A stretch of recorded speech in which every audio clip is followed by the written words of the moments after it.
अच्छा शाह जी बताइए, दुरुस्त और अच्छे फैसले के लिए खुद शनासी, खुद को जानना, खुद की जात को तलाश करना कितना जरूरी है? अच्छा देखो, आज हम बात करेंगे हर लाइफ के एरिया पे और हर लाइफ के एरियाज के फैसलों पे। खुद शनासी को देखते हुए फैसले करना आपकी खुशी के लिए बड़ा जरूरी है। अच्छा। जब आप अपनी तलाश करोगे, अपने आप को ढूंढोगे और अपनी खोज लगाओगे, तो अपने प्रोफेशन का इंतखाब करते हुए आपके लिए फैसला करना आसान हो जाएगा। ठीक है। और जो आपकी करियर मेकिंग है और प्रोफेशनल डेवलपमेंट है वो बड़ी बेहतरीन हो जाएगी।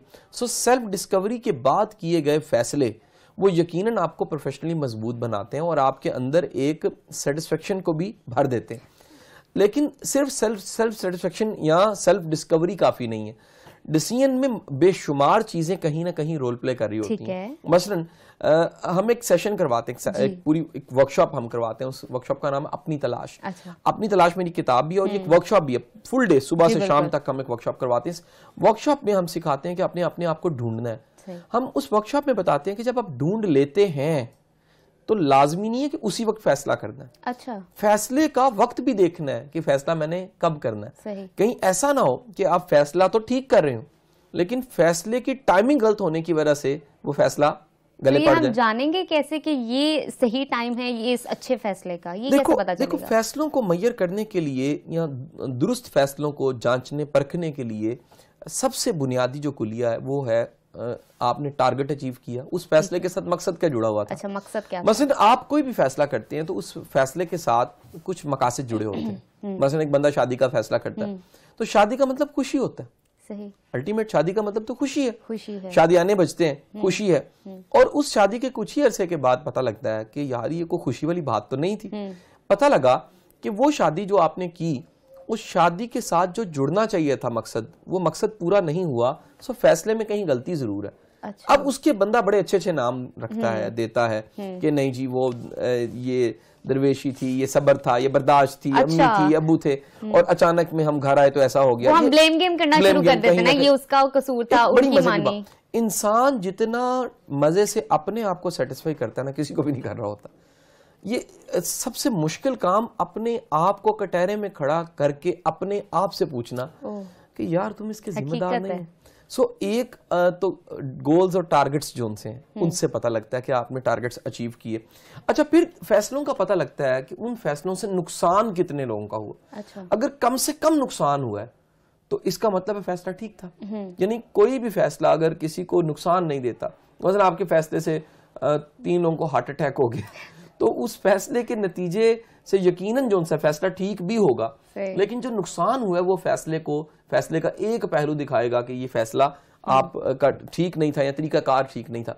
फैसले के साथ एक ये भी चीज जुड़ती है कि आपको देखना होता है कि फैसला जो मैं कर रहा हूं वो सोशली कितना जरूरी है। अच्छा। यानी कुछ सोशल नॉर्म्स को देखना बड़ा जरूरी है। सोशल नॉर्म्स का मतलब ये है कि इस सोसाइटी में नॉर्म्स क्या हैं। ठीक है। उन नॉर्म्स को देखते हुए आप कोई फैसला करते हैं। मैं आपको छोटी सी और मिसाल देता हूँ कि हमारे इंडो पाक में कल्चर्स हैं कुछ, और ये जो कल्चर्स तहजीब है इन कुछ कल्चर्स का ताल्लुक इस्लाम के साथ नहीं है, उनका ताल्लुक सिर्फ कल्चर के साथ। अच्छा, जब वो कल्चर के साथ ही है और वो इस्लाम के साथ उसका कोई वास्ता ही नहीं है और कल्चर है वो ना अच्छा है ना बुरा, कल्चर बाजू का ना अच्छा बुरा नहीं होता, बस कल्चर इलाके का होता है। आप कोई काम उस कल्चर के मुताबिक करके अपने आप को विनर कहला सकते हैं, लेकिन उस कल्चर से बाहर चले जाएं तो वही काम जो सा है वो बुरा लगेगा।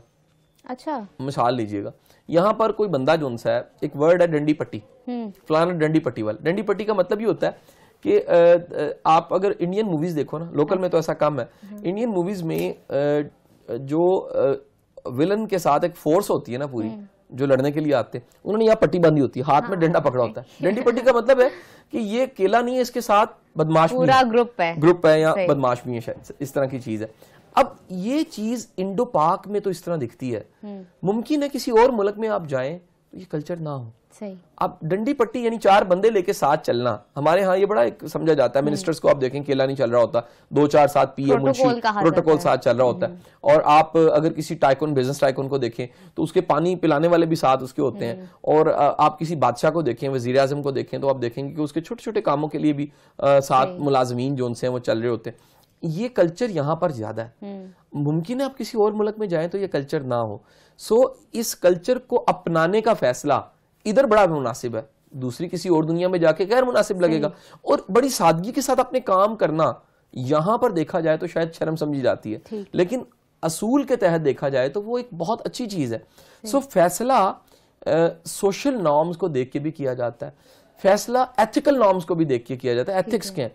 शादी इसी से रेलिवेंट एक क्वेश्चन पूछूंगी। बहुत सी चीजें बहुत से कल्चर के मुताबिक बिल्कुल ठीक होती हैं, लेकिन आपकी जात के लिए, आपके खुद के लिए वो नुकसानदेह होती हैं। उस सूरत हाल को आप किस तरह डिफाइन करेंगे? अच्छा देखिए, आप कल्चर के साथ लड़ नहीं सकते, ठीक है, पहली बात ये। यानी आप बड़े लोग आते हैं कि जी शाह साहब ये आपकी इतनी वीडियोस हैं और टीवी प्रोग्राम्स हैं और इतना आप काम कर रहे हैं, पूरे कल्चर को चेंज कर दें। देखिए पूरा कल्चर शायद नहीं बदल सकता। कल्चर को बदलने के लिए सदियां लगती हैं, साल लगते हैं। कई सालों की मेहनत के बाद एक कल्चर पूरे का पूरा बिल्ट होता है। जैसे वो था ना, वो हम पढ़ते थे, एवोल्यूशन को पढ़ते थे बायोलॉजी में, कि जी वो जो थे अपना रेप्टाइल्स थे वो ऐसे चला करते थे, इतने 100 साल बाद, 1000 साल बाद ऐसे चलना शुरू हो गए। जिस तरह ये इर्तिकाई मराहिल जो उनसे वो तय होते हैं, जो कल्चर है उसकी भी एक अपनी एवोल्यूशन होती है। और कल्चर जो सा वो वक्त के साथ साथ पॉजिटिव या नेगेटिव या किसी भी सिम्त में चला जाता है। ठीक हो गया।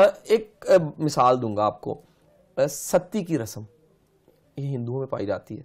सती की रस्म क्या है कि अगर किसी औरत का हस्बैंड मर जाता है तो चिता जलाते हुए, उसकी डेड बॉडी को जलाते हुए औरत को जिंदा जला दिया जाता है। अब हुआ ये कि ये जो कल्चर है इसको किसी को मजहबी, यानी कल्चर को मजहबी शक्ल दे दी गई और एक वक्त आया कि ये होता ही ऐसे था। आहिस्ता आहिस्ता दुनिया में अवेयरनेस बढ़ी, स्टेट ताकतवर हुई, स्टेट की रिट जोन सी है वो इंडिया में हर जगह कायम होना शुरू हुई और उन्होंने इसको बैन कर दिया। यानी आज ये अगर कहीं पकड़ा जाता है इंडिया में ऐसा केस तो वो बड़ा हाईलाइट होता है और उसको बड़ा बुरा समझा जाता है और बड़ी इंसल्ट होती है। तो ये कल्चर जोन सा है वो बनते हुए भी कितना टाइम लगता है।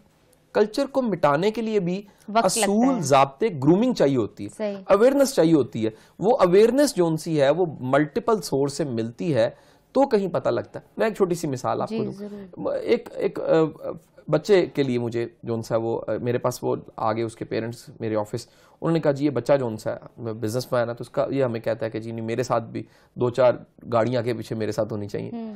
अब बताने का मकसद ये है कि वो बच्चा ये अपनी जिंदगी में फैसला इसलिए कर रहा है कि वो जो देख रहा है माशरे में, सही, वो माशरे में ये स्टाइल पाया जाता है। ठीक, ये स्टाइल इस माशरे में कहीं ना कहीं नजर आएगा आपको। ये शायद बड़ा मायूब समझा जाए बाहर के ममालिक में या तरक्की याफ्ता ममालिक में। यानी आम बंदा और बड़े बंदे आपने देखा होगा कि रशिया का सदर लाइन में खड़ा है, इस तरह की बड़ी पिक्चर्स देखी होंगी। या आपने देखा होगा जी फलाने मुल्क का जो प्रेसिडेंट या प्राइम मिनिस्टर है वो छोटे से फ्लैट में रहता है। अच्छा, यहाँ पर इंडो पाक में शोशा, दिखावा बहुत ज्यादा है। हमारी चीजों में हर चीज हमारी दिखावे के लिए, गम दिखाने के लिए बहुत ज्यादा है। खुशियां यकीन करो इतनी असल में खुशी नहीं, चूचा सी खुशी, वो भी दिखाने के लिए छोटी सी खुशी, उसको दिखा के इतना बड़ा किया जाता है। यानी कि हर एक को बताया जाता है, ऐसे उसके वो फीलिंग, स्टोरीज बनाई जाती है, इतना कनेक्ट किया जाता है, ऐसे हो गया वैसे हो गया। देखो जो रूहानियत है, स्पिरिचुअलिटी है, हमारे माशरे में आपको अभी भी लंबी लंबी लट्टों वाले बाबे मिलेंगे और उनके फॉलोअर भी मिलेंगे, काले चोगे पहन के जो उनसे हम बाबे फेर रहे हैं। खुदा के बंदो यार, रूहानियत का लिबास के साथ ताल्लुक ही कोई नहीं है, दिल की कैफियत के साथ ताल्लुक है, दिल का अल्लाह के साथ लगने का ताल्लुक है। तो वो अगर नहीं जुड़ा हुआ, नहीं लगा हुआ, तो आप, मैं कहता हूँ जितने मर्जी काले चोगे पहन लें, काली दाढ़ियां रख लें, लंबी चिट्टी दाढ़ियां रख लें और सोटियां पकड़ लें, बाबों वाले ड्रेस पहन लें, आप कोई शोबदेबाज लग सकते हैं। लेकिन मैं हैरान हूं कि ऐसे जाहिलों को भी मुरीद मिल जाते हैं।